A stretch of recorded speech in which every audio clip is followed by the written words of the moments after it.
Okay. Reverend Deacon Dawn Shepler sensed a call to be a deacon in 2009 while living in North Carolina. She earned her Master's of Divinity degree from Iliff School of Theology and was ordained in the Diocese of Colorado in 2017 while serving as a chaplain in Missouri. Dawn is a licensed chaplain serving mental health patients in Harris County.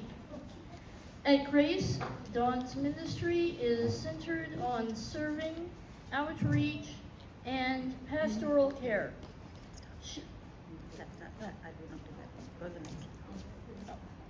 All right.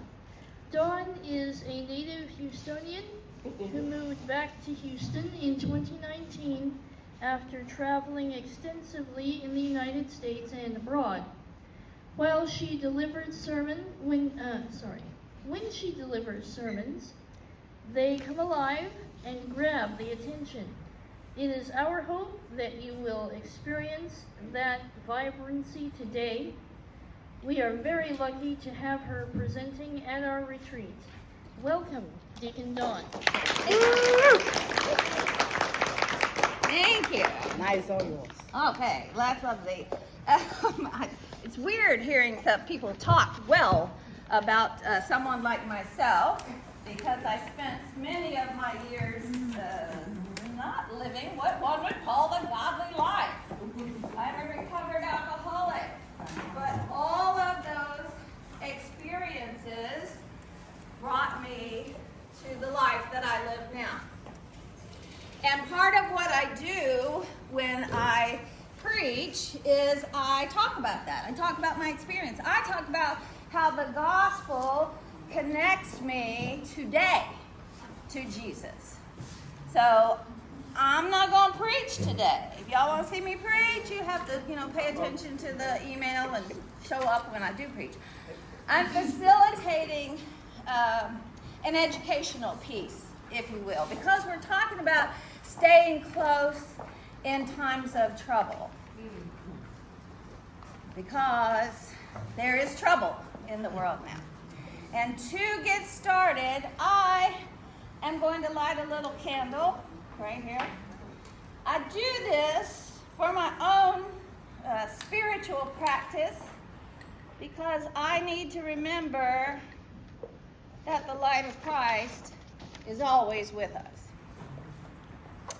I'm also going to ask you, before we get started with your handout while it's getting passed around, for everyone to, as you can, take a good breath in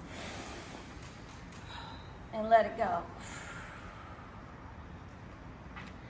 As I was introduced, you heard that I work with mental health patients, and I teach meditation as part of the spirituality that I teach.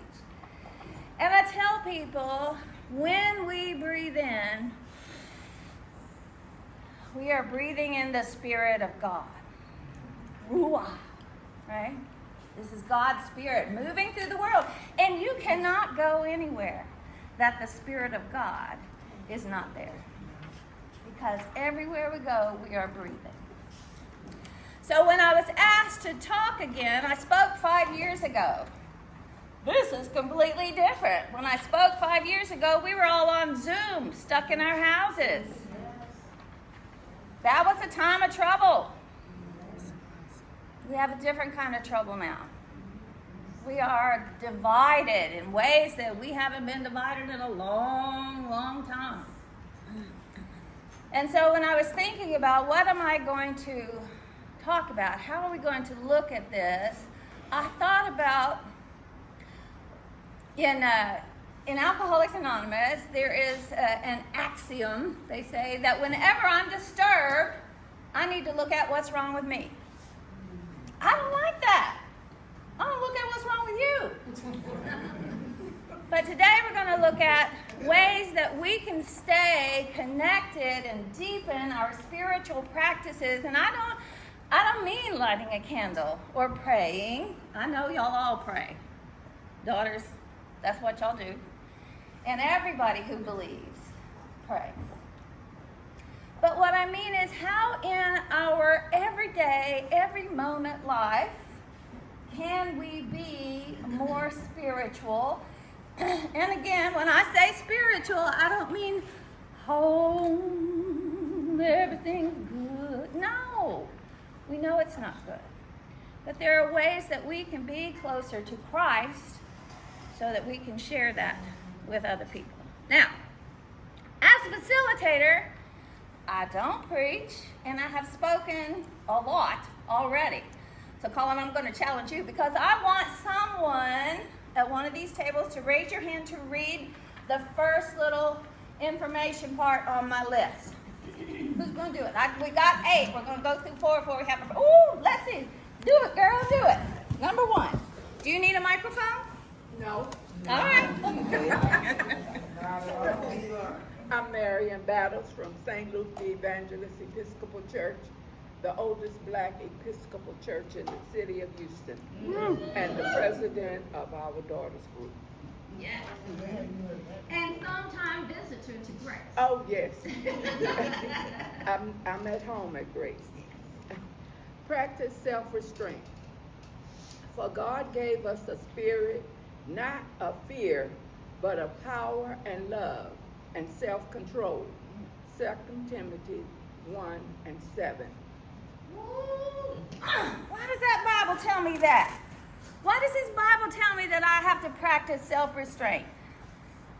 Because he knows what we are going to come in contact, who we're going to come in contact with.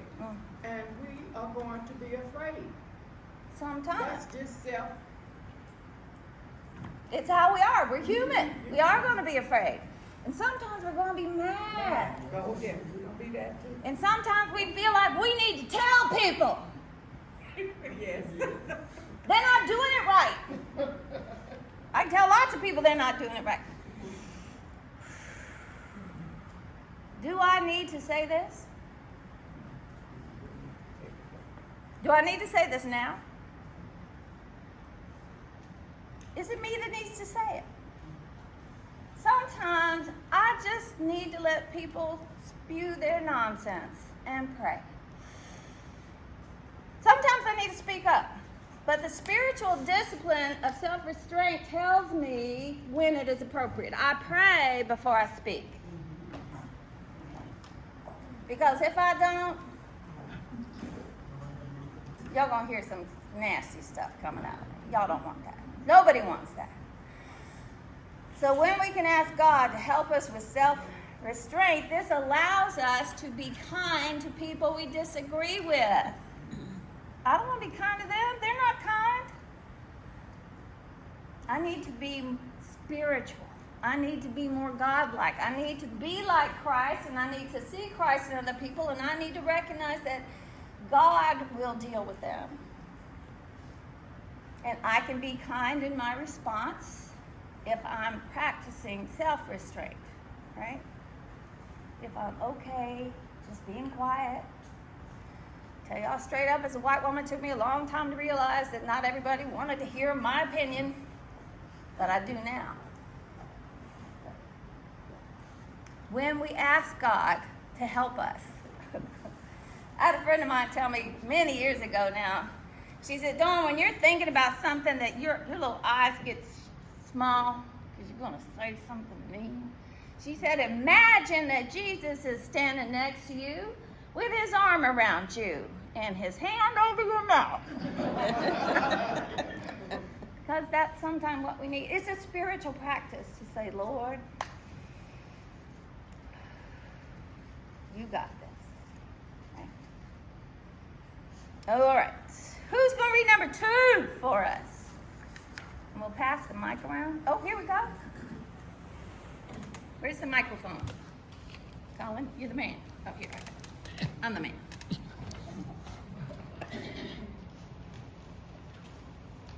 My name is Cecilia Johnson, and I'm a member of the Daughters of the King chapter in St.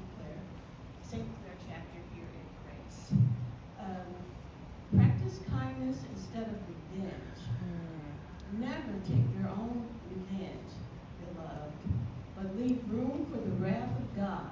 for it is written, vengeance is mine. I will repay, says the Lord. But God, when are you going to do that? Come on now.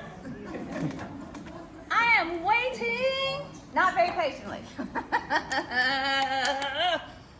Revenge. Revenge is when we hear it today, or at least when I hear it today, I tell you, I probably think about the Godfather. You kill our guy, you're going to get revenge to kill your guy. Now, we don't practice revenge like that. But somebody says something about me or who I perceive I am or my group of people, and I want to say something back. That's revenge. Maybe I need to jump up to number 1. Just not say anything at all. But I can practice kindness. Somebody says something nasty, I don't have to go after them with cause. Right? I can recognize that they are struggling. Because the only time I'm ugly to people, something's not right inside me. Right? Something's not right. I didn't eat, I get hangry and I start saying things. So when other people say things that I feel harmed by, if I can remember they are not spiritually healthy. Spiritually healthy people don't cause harm to other people. There's no need to. God's got that. God is going to take care of all of that for us. But come on, God. I've been waiting. Don't you see what this person is doing? Look at all the harm this person is causing. We need to do something. Sometimes we do. But I need to make sure it's not vengeance. I need to move in a positive way. And we can do that. But it takes practice. Being a Christian is not easy. Those of you who heard me preach know that I say this all the time, and sometime in my sermon I say we love to worship Jesus. Yes, Lord, we praise your name. But follow the man? Act like that man? Turn the other cheek? What? That's hard. We're human. We're blow up. Get upset. Practice. Practice, practice. I tell y'all, these things that I lay out for us, I'm in that us. Because I know a lot of times y'all see me, oh, she's the deacon, and she does this, and she does this, and it's like, I got people to tell you the other side of me. Because I'm not perfect. What I want to do is practice. When we practice something, it means over and over and over. It means when I screw up, I don't give up. I get back to that practice over and over. All right, number 3, another voice from the crowd. Oh, here we go. I'm going to bring you the microphone.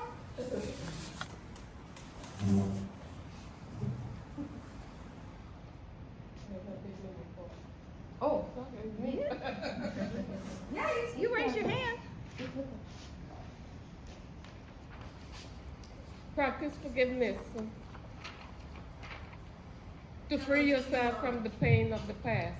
You gotta hold the microphone close. Closer. Mm-hmm. If you forgive other people when they sin against you, your heavenly Father will also forgive you. Matthew 6:14. Thank you. Tell us who you are. Oh, I'm Valerie Carter.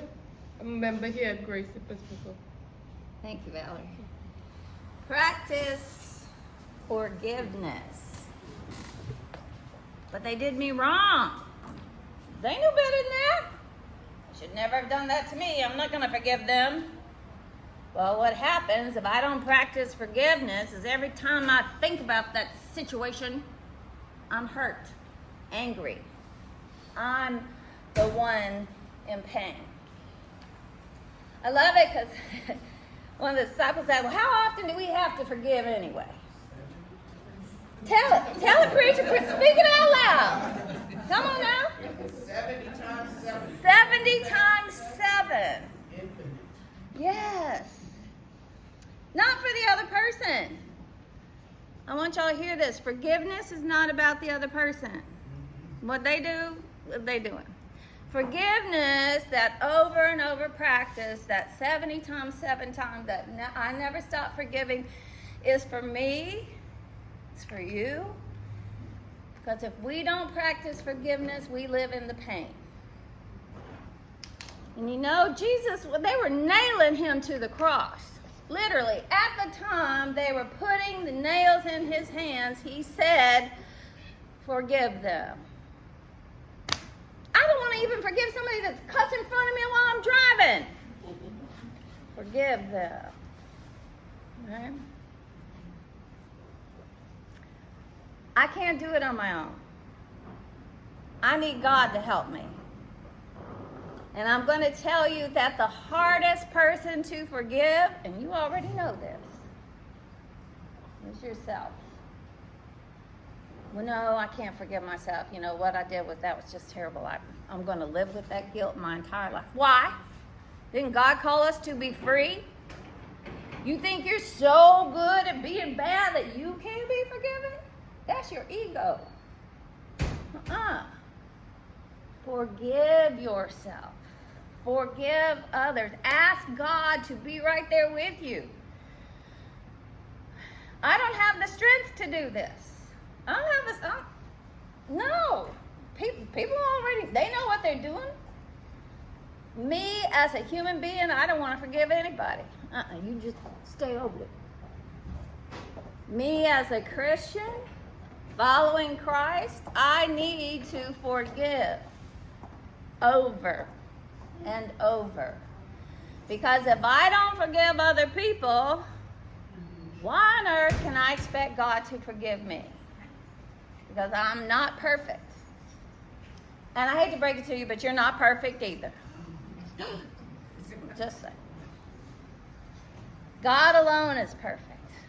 And God alone will help us reach in and let go of that pain from the past. Right? You know, people say, oh, forgive and forget. And I'm like, good luck. I remember every pain that's ever come to me. But these days, I remember what happened, and I think, oh, that was a terrible time. I went through a rough patch. It was hard, but it's not happening now. So if I want to live free in Jesus, I have to let go of that pain of what happened in the past. All right. Oh, the last one before we break. Who's going to read? Come on now, don't be shy. I'll read. Stop the mic. Who's the man? Who's the man?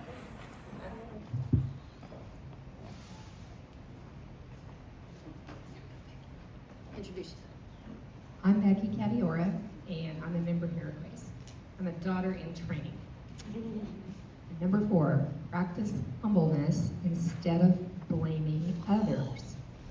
He has shown you, O mortal, what is good, and what does the Lord require of you? To act justly, and to love mercy, and to walk humbly with your God. Micah 6:8. Thank you. All right. Practice humbleness. This does not mean we are being called to be doormats. That's not what it is. Humility is related to being of the earth, humus. We are human. When we practice being humble, we recognize that we are all in this together. All of us. From dust we were made, to dust we shall return. And when I can remember that, I can accept that I do things that I'm not proud of. But I have to own it. And I can accept that the situations I put myself in or find myself in, I've got some part of. And if I blame you, I'm othering. I blame those other people. They're the ones that did this. We're all part of it. Other people did this. Other people are terrible. Other people, if we're going to be connected in times of trouble, we need to see Christ in the other. Oh, no. There's no Christ in that person. Sometimes people are well insulated. Sometimes people have lots of armor on, and they hide that light of Christ. But God is in every human being. If I blame other people for what's going on, that allows me to say, well, nothing I can do. It's their fault. Their fault. Their fault. Somebody else's fault. It's not my fault. But if I say, you know what? I have been complicit in not doing what I can. What does the daughter say? I can't do everything, but I can do something. I can do something. What can I do? If I don't like the situation that I'm in, what can I do?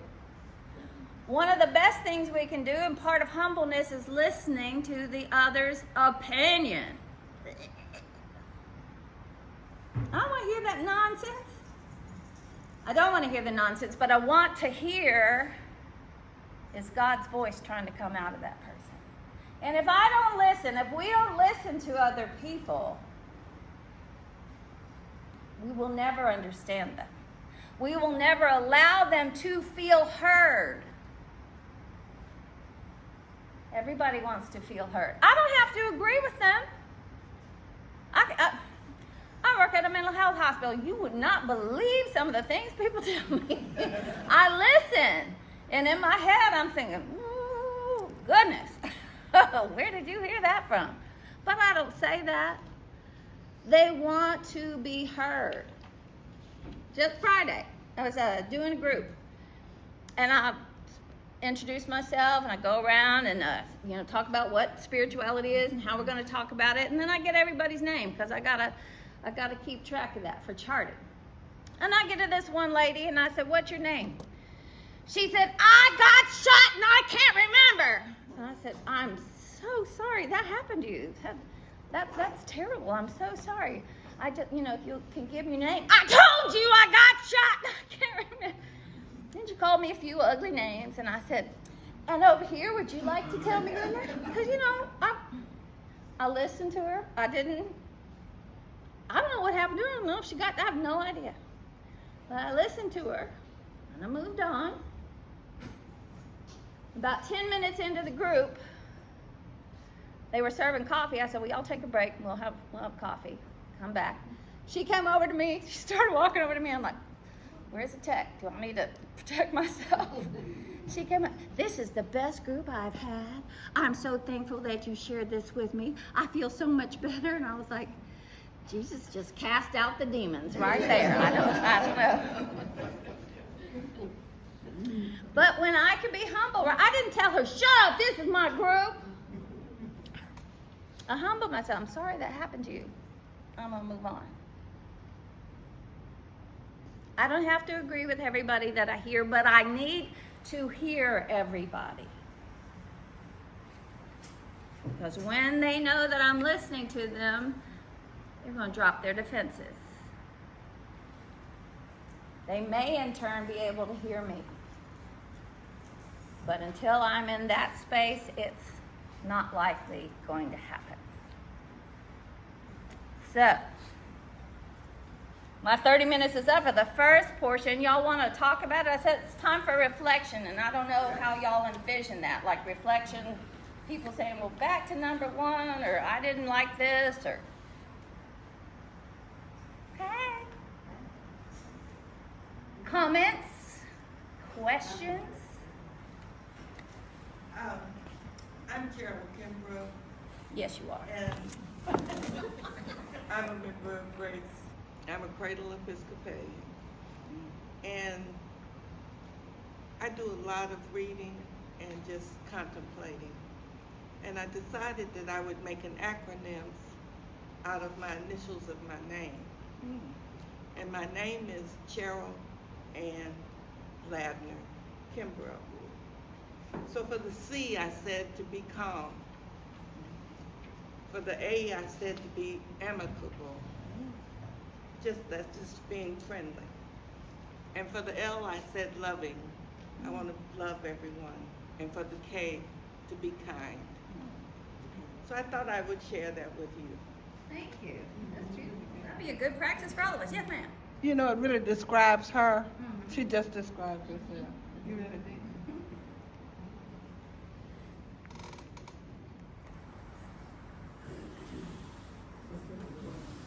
Being kind doesn't take very much. No, being kind doesn't take very much. Mostly it takes me being quiet. I don't know about you, but that's my experience. It's hard for me to be quiet. Ask my husband. Being kind, right? This is how we stay connected. We stay connected through our kindness.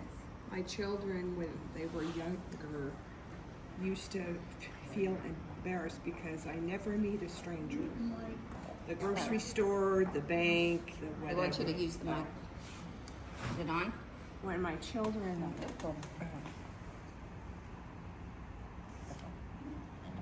when my children were younger, I'd drag them to the grocery store, the bank, wherever, and I would always say hello to a stranger, chat with them in line at the grocery store, and they would, do the eye roll thing, and they would go, "Mom, you told us not to talk to strangers." Well, they're not really strangers, and that moment that you take to interact with that person may make their day, because you don't know what they're going through. So it's just a small moment of your time. Thank you.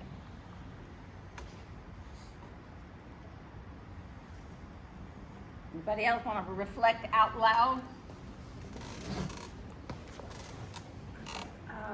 One day when I was at Costco, we were going through the checkout lane and giving my receipt to a woman, and I just said something, well, have a good day, or thank you, or God bless you, or something like that, and she just poured out the most tragic things that were going on in her life right then, and she could barely keep it together. She could barely be there at her job.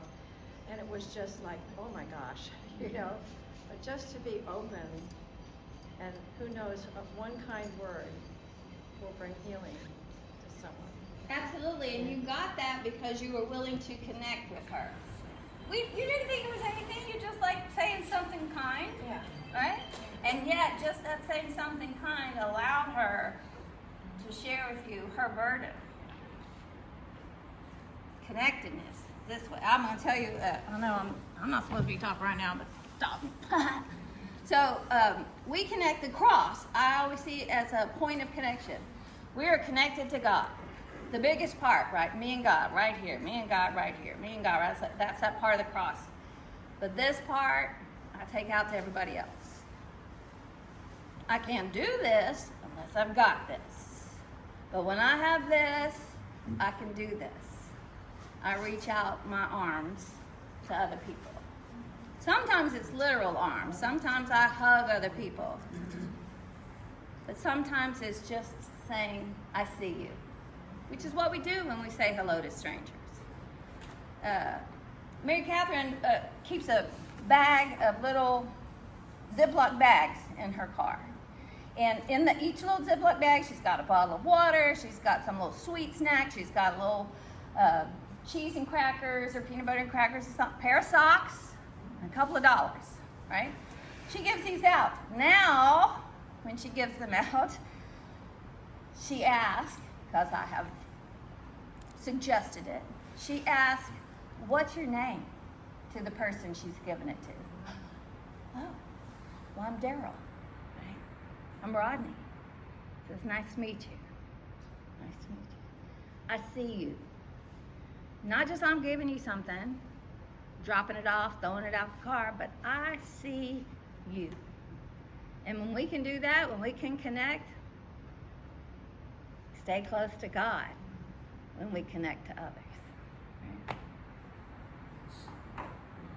Yep.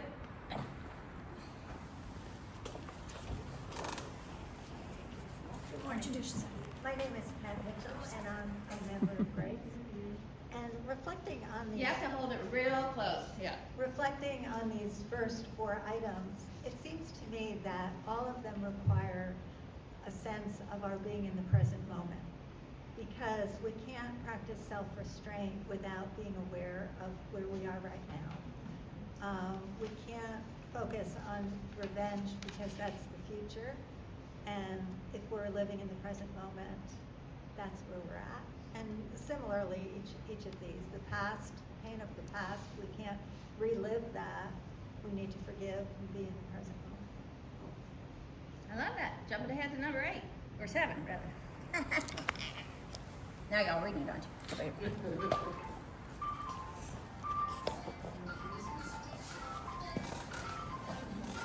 Again, my name is Bertha Brown.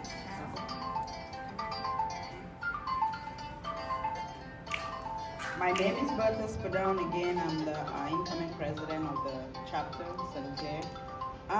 Eager to maintain unity. Eager to maintain unity. That draws my attention. Because if you are not united with other people, then who are you meeting to talk to? If you can't see your neighbor, if you can't see another friend of a friend, or meet someone, like you said, in the store and say hello, who are you united with? With all this practice here is the unity. That unity needs to be there for all this practice to be effective. I think that with that unity, because we are all gathering here, is being united with one another as daughters. We can't host this retreat and just be us or just me. If I'm the president of this and I put the retreat and there's no one here, then all this practice cannot come in place. So unity for me is key of the world that we are living in. Unity. Yes, and I would say, Jesus walking around on this earth calling his disciples is a great example of uniting various voices. Because those disciples were not like the cream of the crop. And they came from everywhere. We had zealots, right? Zealots are people who are like, we're going to take over the Roman Empire. Judaism is going to be the ruler. Our king is coming. We don't have anything to do with the Romans. So that's one side of his group of people. The other side of the group of people, he got a tax collector who is in the pocket of the Romans. You talk about a diverse group. They didn't always get along with each other, but they all followed Jesus. And through following Jesus, and when I think about following Jesus, I think about that game we played when we were a kid. Remember, following the leader? I'm marching, so you march. I'm waving my arms, so you wave your arms. We are following Jesus. We are called to do what Jesus did with everybody. Neighbors, people we don't know, people we don't like. Everyone. So, we have time for one more comment before we break for another snack. Because, we got to eat. I love the image of the cross and this outreach.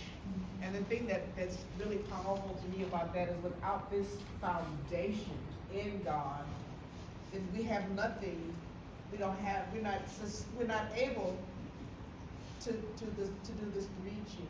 the importance of really being grounded and centered solidly in God. That's a powerful image. I love that. It really blessed me. All right. Introduce yourself.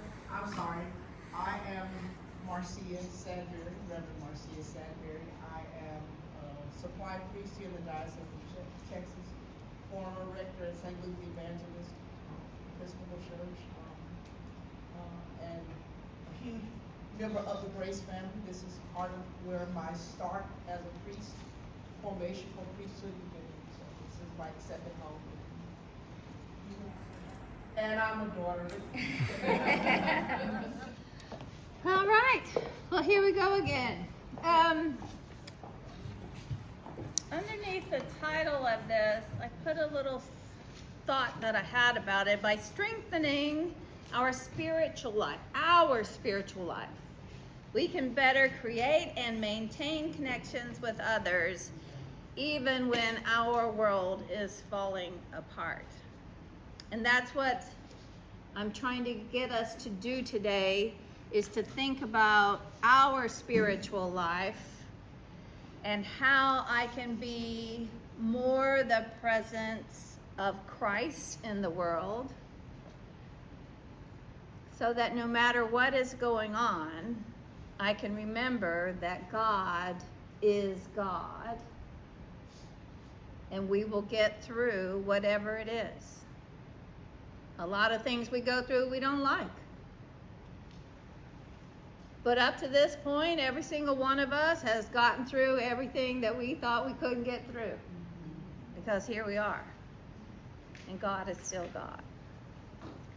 So, who's going to read number 5? Oh, here we go. Love it. My name is Wendy. Hold on, I'm coming. Good morning. My name is Gwen Dickey, and I'm a fairly new member here at Grace. I was a daughter before I came from my other church, and as soon as I got here, I joined the daughters here because I enjoy being a daughter. Number 5, practice patience. Learn how to respond instead of react. Walk in a manner worthy of the calling to which you have been called, with all humility and gentleness, with patience, bearing with one another in love, eager to maintain the unity of the Spirit in the bond of peace. Ephesians 4. Woohoo! Yes. Practice patience. Don't ask for it, don't pray for it, because God will give you plenty opportunity. If you pray for, give me patience, God, he'll say, okay, you can practice now, and now here's another one. But what we're looking at, what we're thinking about in this is that we are not reacting, which is immediate.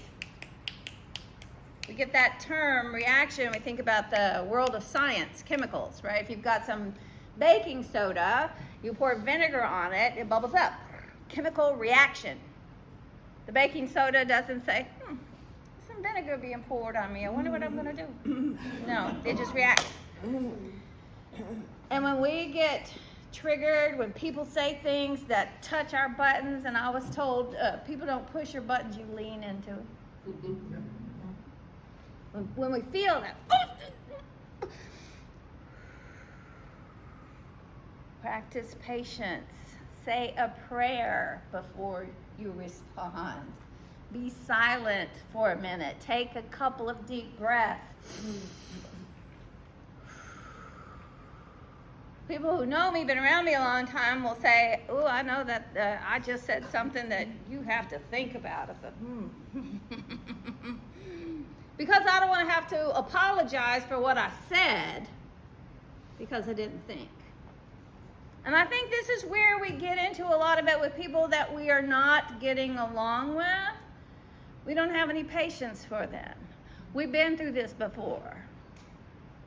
My mother turned 90 September, and she is struggling with dementia, though she denies it.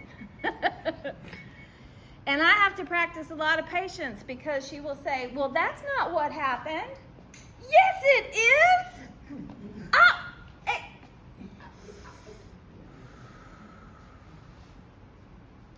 Me arguing with her is not going to make things better. That's a reaction. Argument. Being bitter back.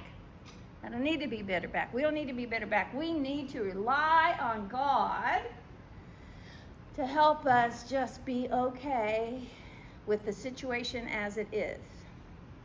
It is what it is. That's acceptance.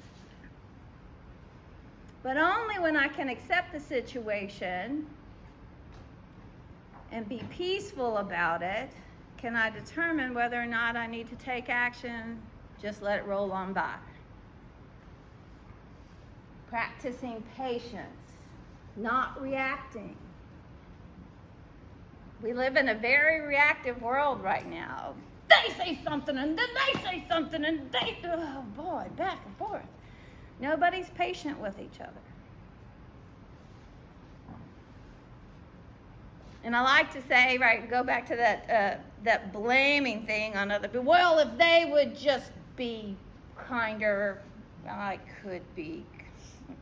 I need to be patient and just let them be them.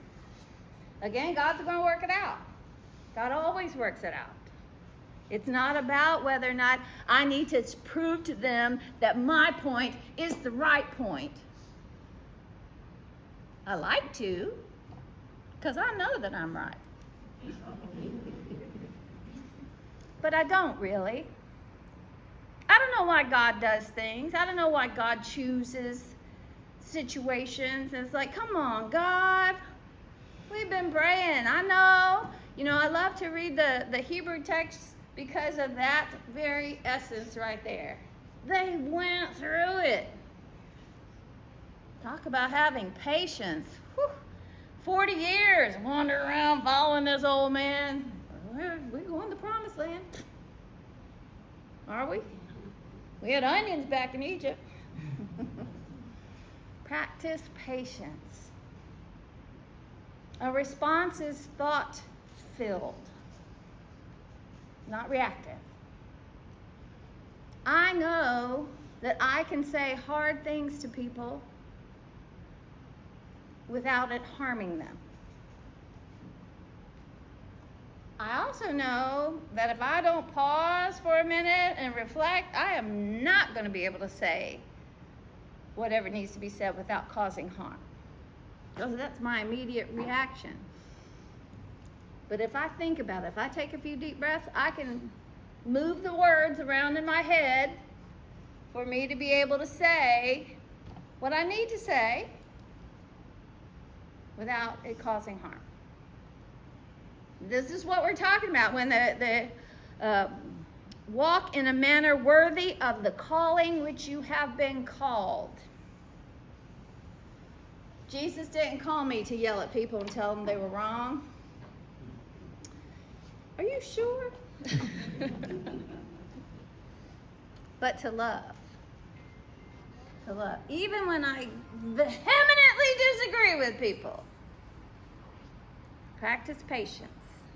The only time people hear me is when I have put that finger down and lowered my voice and my tone. Because you point your finger at me, I'm going to slap it away. I don't listen to you. You're not going to listen to me. Practice patience. Okay, number 6. Microphone. Oh, who's going to read number 6?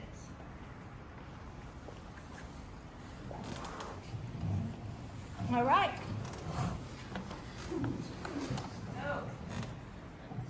Can you see it? And hold it. Let me hold it and get your mic. Practice empathy to understand that others struggle too. Always trust others as you would like them to trust you. That sums up the teaching of the Torah and the prophets. Matthew 7 through 12. Right. 7:12. Yes. Practice empathy. I don't know what's wrong with them. I don't know why they can't behave better. I don't know why they would say those things. When we practice empathy, It's that I feel you. I know what it feels like. When we practice empathy, we are heart connected. Our minds may be in different places, but I need to heart connect, particularly with people that I disagree with. I need to heart connect with you. Because when we practice empathy, what we are saying is that, yes, I may disagree with you, but I've been in your shoes in some form or another. People are yelling at each other. They're acting out. Why do they want to do that? They just need to sit down and be quiet. I have been out of bounds before. I have yelled when I would not have done the better. Could have done better. But I yelled. I got mad. I said things. And if I say, well, see there, see how terrible they are? I'm othering them. Empathy doesn't other people. We are all reflections of each other. We are all made in God's image. Every one of us. And again, I know sometimes it's like, where's that God in you? But we're all made in God's image. I know what it feels like to want to be right and to stand up and poke my little head up and say, yeah. Other people do it too. I've done that. Judge not.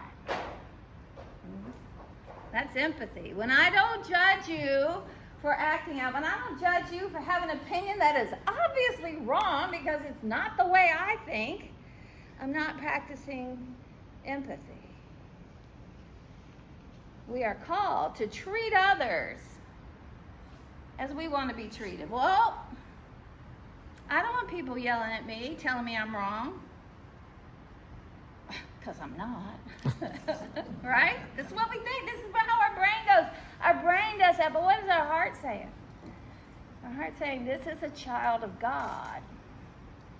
And I may disagree, and they may have it wrong. But I will pray that they have an understanding that comes from God. There is somebody that I'm not real pleased with, and I've heard people say, "Wow, I just wish they would have a heart attack and die." And I said, "Oh no, I don't wish that on anybody. What I wish when I come across people that I disagree with, I wish that they would have a Saul on the road experience. Wouldn't it be nice if this person that I feel like is so wrong, maybe that person's me, I don't know, but if I could have that Saul on the road to Damascus experience and be changed because I hear the voice of Jesus talking to me. That's what I pray for. That we all could be changed, blinded, until we can actually see. So it's not a matter of wishing ill on the other person's ideology, but that we could all hear Jesus. Empathy. I understand. I feel you. I've been through difficult times and not done well with the outcome. I know what it feels like, and I will pray for you. All right, 7. Where's the microphone and who's going next? Chantal is microphone. While you're passing the mic, and I would just say, in addition to praying for that person to hear the voice of God, praying and asking God for us to be part of that voice, rather than being angry. Pray that God will give us the empathy to be the voice that helps to facilitate that change. Love that. Thank you, Reverend Marcy. I'll read since no one. Oh, you got somebody? Oh, Gail's like, no, give it to her. She kindly extends the microphone. Number 7, practice mindfulness instead of focusing on the past or the future. Do not be anxious about anything. but in everything by prayer and supplication with thanksgiving, let your requests be made known to God, and the peace of God, which surpasses all understanding, will guard your hearts and your minds in Christ Jesus. That's Philippians chapter 4, verses 6 and 7. Thank you. Mindfulness. Mindfulness. Sometimes I talk about this and people are like, oh, I'm not going in for that yoga stuff. No. Mindfulness literally means to be where your body is.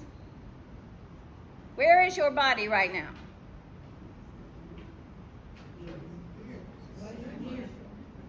Here where? Wherever you are. Where is your body right now? In this moment. In this chair. In this chair. Right? You sitting in a chair. We're all sitting in a chair. I will also suggest that perhaps during this time that I've been talking and we've been here, you have left your chair and gone somewhere else. Not physically, but you've thought about something in the past. Oh, I remember when so-and-so said something about that. Or in the future, oh, I'm going to tell this to such and such. When we are right here in this present moment, this is the only place we are alive. This is the only place we can experience God. Yesterday's gone. We are not guaranteed tomorrow. Right here, right now. Who am I? Where am I? And how am I? Jesus tells us that worry doesn't do a thing. Can't add any years to our lives, right? Can't do anything. My daughter Rachel says, worry is worship to the devil. Okay, Rachel. Because it's not about me trying to, what's going to happen, what's going to happen, what's going to happen. If I'm feeling that, am I trusting God? And we all know what that's like. Yes, God, I trust you. I'm going to give you this situation. I've been praying about it, and I know you're going to handle it, God. Well, let me just hold it for a little while. Let me just think about it a little bit more. Maybe I could. In this moment, God is with all of us. I was, the last time I preached, I was thinking about my sermon, and I'm sorry, I don't remember what I said. I don't remember even the scripture, but I know that part of it had to do with heaven. And I was thinking about where is heaven? And here, right, when we talk about heaven, we point. Heaven's up to the heavens, right? We lift our hearts. We're up to the heavens. And you know, on the other side of the world, they're lifting their hearts, and it's the opposite, right? That tells me that there is no place that is not heaven. Because if you're on the moon, you're lifting your heart to the heavens, right here. When we think that we need to worry about something, when we're in the future, oh my gosh, what's going to happen? I'm not saying don't plan, right? Planning is important. I've got a budget, but I put the budget out there and then I let God deal with it. The past, I can't believe I said that. They're going to be so mad at me. I'm going to let God deal with that. Is it easy? No. No, again, practicing spiritual principles is not easy. If it were, we wouldn't even need this. We wouldn't need to go to church. Well, we got that, we're good. No, we go to be reminded over and over and over that we fall down and we get back up. And we fall down and we get back up. In this moment. Somebody over here, one of you mentioned empathy. I think, Pat, maybe you mentioned empathy. And I think you were talking about needing to be here in silence, right? Being okay. You have to be quiet in order to listen. I have to be mindful. I have to be in my body right here, right now, not thinking about the future, not thinking about the past, or I'm not going to hear what you say. And as a chaplain, I'm taught that I need to listen to the music behind the words. A lot of times people say things, but there's something else going on in the background. And if I'm thinking about how can I fix it, what can I do for them, I'm not able to listen. I have to be present in my body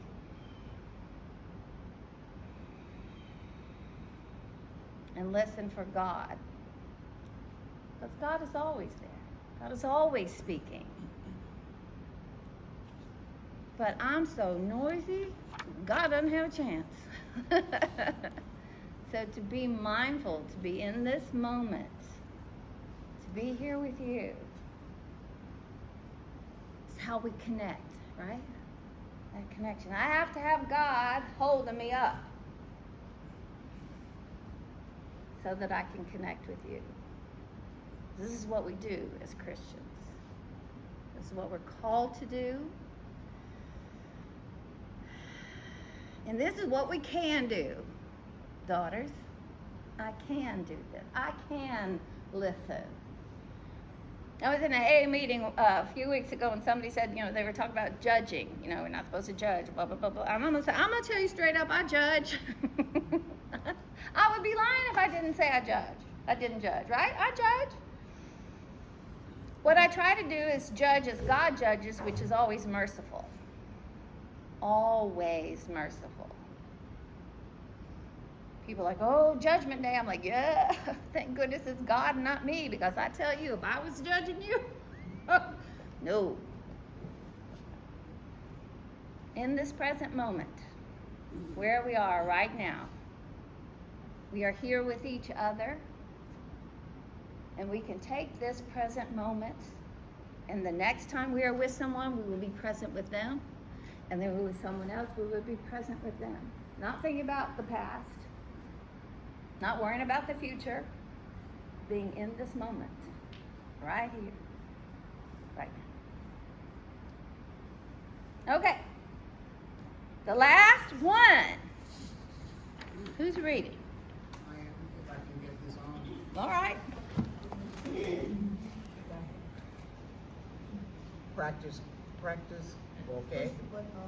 I did both sides and nothing worked. Okay, I got it that time. Practice gratitude by looking for what is good, even in hard times. Give thanks in all circumstances, for this is the will of God in Christ Jesus for you. 1 Thessalonians chapter 5, verse 18. All things give thanks. Now, when I put this together, initially, I had mindfulness last, because I thought, oh, well, we'll talk about mindfulness, and then we'll sit and quiet, and we'll reflect. Then I went to the clergy conference. And at the clergy conference, Bishop Doyle pointed out that when he visits churches, during the prayers of the people, we always have a time where we say our thanksgivings.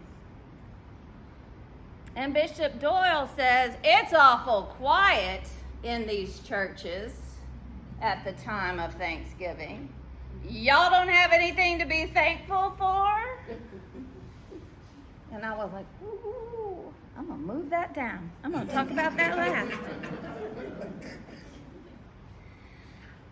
Because we get stuck when times are troubling, and we think about and we focus on the trouble.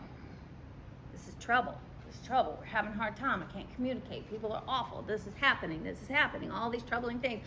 One after another, after another, after another. Pretty soon we just don't have anything to be thankful for. Miserable life, miserable situation. Can't believe it.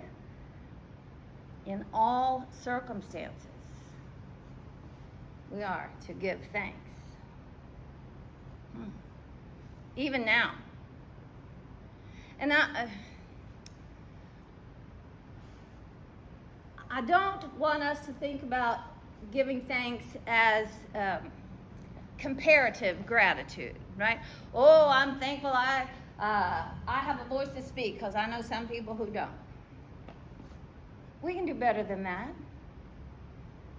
We don't need to compare ourselves to somebody who's worse off.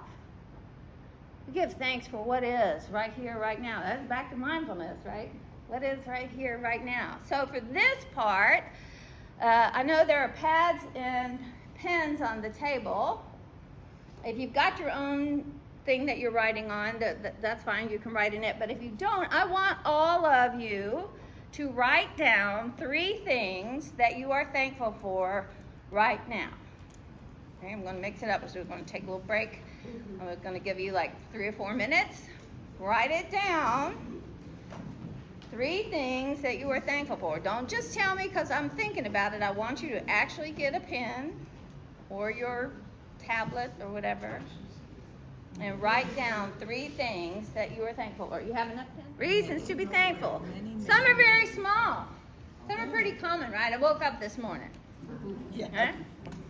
Some can be very specific. Chocolate. Oh, Jesus, I thank you so much that chocolate exists in this world. I am so grateful. But here's the thing. We get to thinking about all of the misery. When something good happens to you in the morning, you're like, woo, yes! And then half hour later, something bad happens. Oh, man. You know what we have a tendency to do? Let me tell you what bad happened to me today. What about that good thing that happened? No, that's bragging. No, it's not. When we are blessed enough to have reasons to be thankful, we need to share those blessings with others. And then maybe ask them, tell me what has blessed you today. What are you grateful for today? Because there are always reasons. In all things, we are to be thankful. Even the things we don't like. And some of y'all heard me say, my first job as a chaplain, God took me to Missouri. Don't talk about Missouri.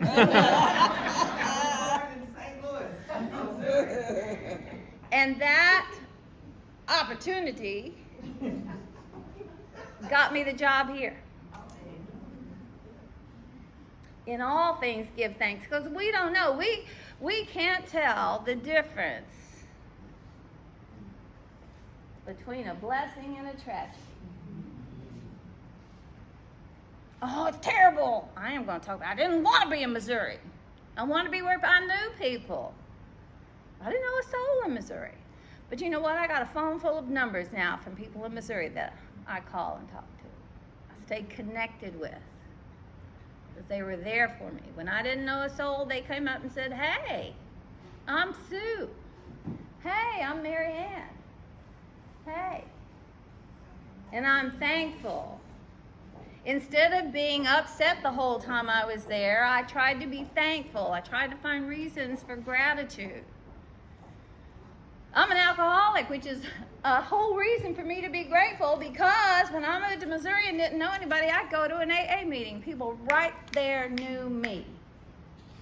I'd go to Episcopal church and people right there knew me. All things we give thanks. Bishop challenged us. I'm going to challenge you. Tomorrow, when we do the prayers of the people, I don't want to hear it be quiet. Oh, I can't say anything. Yes, you can. Say it out loud. I am grateful. I am thankful. I have been blessed. We just talked about numerous reasons that we are blessed. Numerous reasons to be thankful. If we can't speak that out to God on Sunday morning, what are we doing? We can all pray and say, oh, help me with this. I'm struggling with this. This is hard. And yeah, that's true. I'm not negating that. Life is hard. Existing on this planet as a human right now is a challenge. And still, we have numerous reasons to be thankful.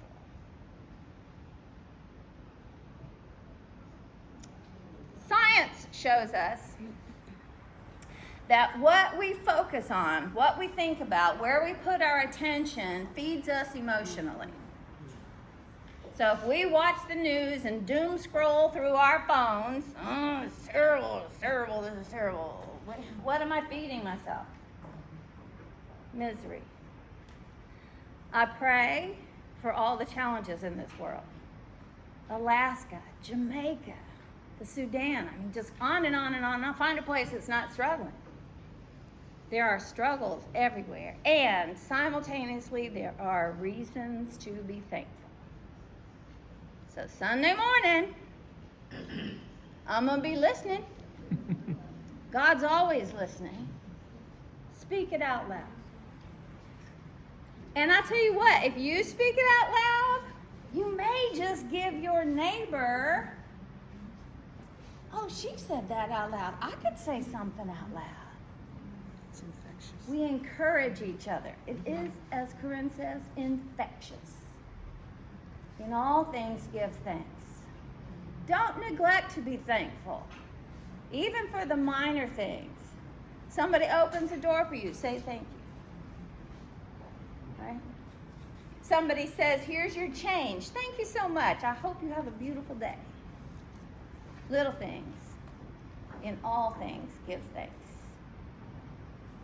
So, I'm going to say thank you for letting me take up your time today. I hope this has been helpful. I appreciate you all showing up for me.